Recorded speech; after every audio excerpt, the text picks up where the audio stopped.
ఒకసారి ఈ వీడియో చూడండి.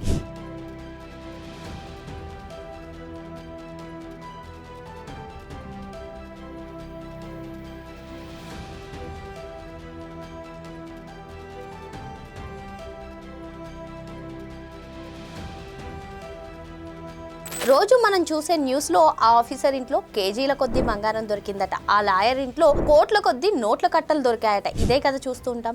కానీ మీరు ఎన్నిసార్లు ట్రాన్స్ఫర్ చేసినా ఐ డోంట్ కేర్, నేను నా పనిని నిజాయితీగానే చేస్తానంటున్నారు IAS officer Tukaram Munde. Present ఆయన Maharashtra FDA food and drug administration commissioner గా పనిచేస్తున్నారు. ఎలా ఉన్నా చల్తా అనే వైఖరి నడవదు, ప్రతి ఒక్కరికి క్వాలిటీ ఫుడ్ మెడిసిన్ ఇవ్వాల్సిందే అంటూ కల్తీ కేడీల భర్త పడుతున్నారు. డే అండ్ నైట్ హోటళ్లు, ఫార్మసీల ప్రతి ఒక్క దానిపైన దాడి చేసి సీజ్ చేస్తున్నారు. డ్యూటీలో ఎంత స్ట్రిక్ట్ అంటే ఆయన పేరు వింటేనే కల్తీ బ్యాచ్ వణికిపోతుంది. రీసెంట్ గా అమరావతిలో సంచాద్ తర్నాషి అని యూత్ తో ఒక మీటింగ్ జరిగింది. ఆయన మాట్లాడడానికి స్టేజ్ పైకి రాగానే అక్కడున్న వేలాది మంది స్టూడెంట్స్ ఒక్కసారిగా లేచి నిలబడి స్టాండింగ్ ఓవేషన్ ఇచ్చారు. క్లాప్స్ తో ఆడిటోరియం అంతా దద్దరిల్లిపోయింది. ఆ రోజు ఆయనకి దక్కింది కేవలం క్లాప్స్ మాత్రమే కాదు, ఆయన నిజాయితీకి ప్రజలు ఇచ్చినటువంటి రెస్పెక్ట్.